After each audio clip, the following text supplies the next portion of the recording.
ಇದು ಮಂತ್ರಾಲಯ, ರಾಘವೇಂದ್ರ ಸ್ವಾಮಿಗಳ ಬೃಂದಾವನದ ಮೇಲಿರೋ ಗೋಪುರ. Hi friends, welcome back to my channel Poovadi Anu lifestyle. ಈ ನಾನು ಹಾಕಿರೋ ವಿಡಿಯೋಸ್ ನಿಮಗೆಲ್ಲ ಇಷ್ಟ ಆದರೆ ಪ್ಲೀಸ್ ಲೈಕ್ ಮಾಡಿ, ಶೇರ್ ಮಾಡಿ, ಕಾಮೆಂಟ್ ಮಾಡಿ, ಸಬ್ಸ್ಕ್ರೈಬ್ ಮಾಡ್ಕೊಳ್ಳಿ. ಪಕ್ಕದಲ್ಲೇ ಇರೋ ಬೆಲ್ ಬಟನ್ನ ಒತ್ತಿದ್ರೆ ನಾನು ಹಾಕಿರೋ ವೀಡಿಯೋಸ್ ನೋಟಿಫಿಕೇಷನ್ ಎಲ್ಲ ನಿಮಗೆ ಬರುತ್ತೆ. ಆವಾಗ ನಾನು ಹಾಕಿರೋ ವೀಡಿಯೋಸ್ ಎಲ್ಲ ನೀವು ನೋಡಬಹುದು. ನೋಡಿ, ಬೃಂದಾವನದ ಪ್ರಾಕಾರ ಇದು.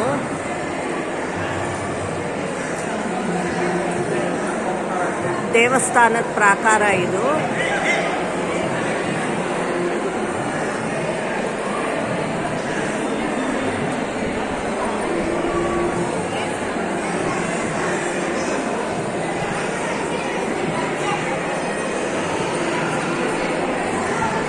ಅತ್ತೆ, ನಾನೊಂದು ರೌಂಡ್ ಬರ್ತೀನಿ, ಕೂತಿರ್ತೀರಾ? ಬರ್ತೀರಾ?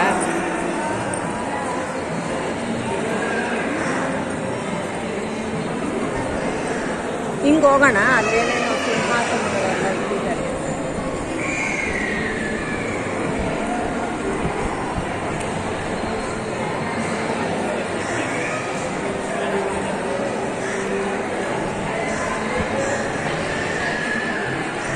ನೋಡಿ, ಹೊರಗಡೆ ಪ್ರಾಕಾರದಲ್ಲಿ ಆನೆಗಳನ್ನೆಲ್ಲ ಮಾಡಿದ್ದಾರೆ. ಮೇಲ್ಗಡೆ ಹೂವು, ಕೆಳಗಡೆ ಲೈನ್ ಆನೆ.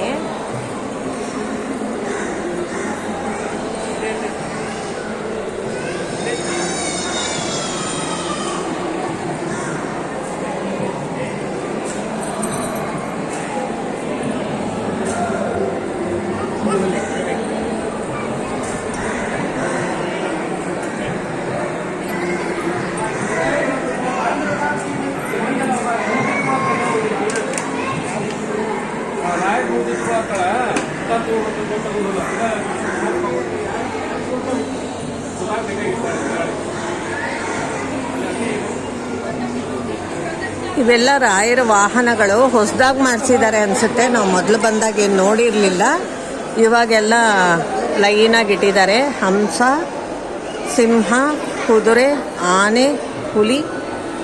ಅಲ್ಲೊಂದು ಮಂಟಪ ಇದೆ, ಸ್ಕ್ವಯರ್ ಮಂಟಪ ಒಂದಿದೆ. ಇಲ್ಲಿ ರಾಯರ ಬೃಂದಾವನ ಇದೆ ನೋಡಿ. ಅದೂ ಮಾಡೆಲ್ಗೆ, ಒಳಗಡೆ ಬೃಂದಾವನ ಹೇಗಿದೆಯೋ ಅದೇ ಥರ ಮಾಡೆಲ್ಗೆ ಇಲ್ಲಿ ಇಟ್ಟಿದ್ದಾರೆ.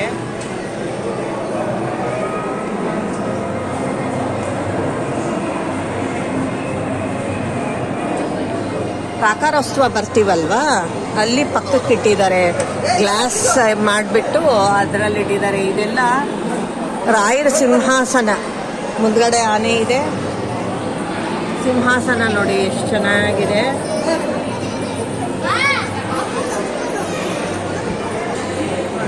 ಬೆಳ್ಳಿ ದೀಪ ನೋಡಿ ಎಷ್ಟು ದೊಡ್ಡದಾಗಿದೆ. ಒಂದು 5-5 kg ಒಂದೊಂದು ಇರುತ್ತೇನೋ, ಅಷ್ಟು ದೊಡ್ಡದಾಗಿದೆ. ಬೆಳ್ಳಿ ದೀಪ ಸ್ತಂಭ ಒಂದು 5-5 kg ಒಂದಿರುತ್ತೆ. 2ರಿಂದ 10 kg ಇರುತ್ತೆ.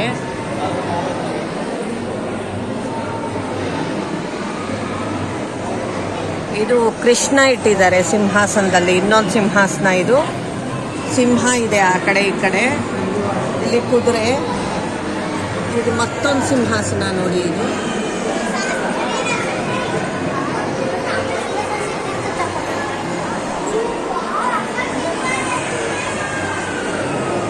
ಇದು ಚಿನ್ನದ ಸಿಂಹಾಸನ.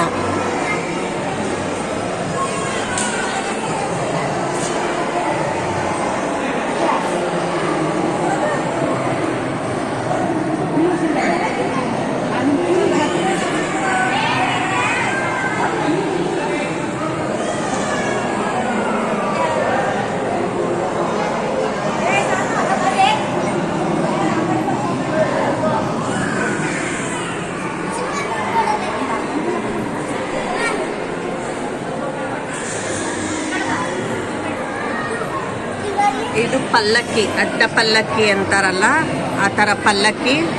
ಮುಂದ್ಗಡೆ ಗರುಡ ಇದೆ. ಇದು ಅಡ್ಡ ಪಲ್ಲಕ್ಕಿ. ಇದು ಪ್ರಭಾವಳಿ ಮತ್ತು ಛತ್ರಿನೂ ಇಟ್ಟಿದ್ದಾರೆ ನೋಡಿ. ಅಲ್ಲಿ ಮುಂದ್ಗಡೆ ರಾಯರದು ಫೋಟೋ ಇಟ್ಟಿದ್ದಾರೆ.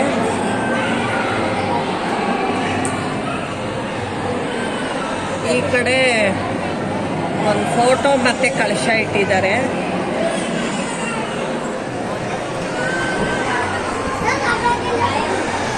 ಇದು ಉಯ್ಯಾಲೆ ನೋಡಿ, ಎಷ್ಟು ಚೆನ್ನಾಗಿದೆ. ತೊಟ್ಲು ನೋಡಕ್ಕೆ ಎರಡು ಕಣ್ಣು ಸಾಲದು ನಿಜವಾಗ್ಲೂ. ನೋಡಿ ವೀಣೆ ಇಟ್ಟಿದ್ದಾರೆ ಮುಂದೆ, ಬೆಳ್ಳಿ ವೀಣೆ, ಯಾವ ಕಾಲದ್ದೋ ಗೊತ್ತಿಲ್ಲ ಅದು. ಇದು ಬಂದು ಆನೆಗೆ ಹಾಕ್ತಾರಲ್ವಾ ಅದು ಮುಂದೆ.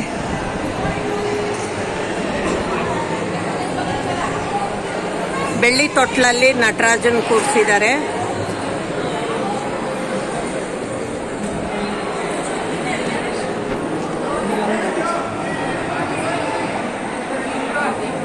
ಇದು ಚಿನ್ನದ್ದು ರಾಯರು, ಮಂತ್ರದಂಡ ಇದೆ.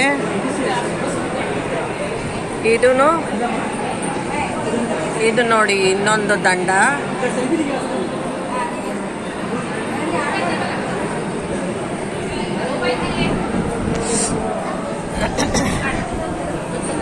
ಇದು ದೇವಸ್ಥಾನದ್ದು ನಕ್ಷೆ.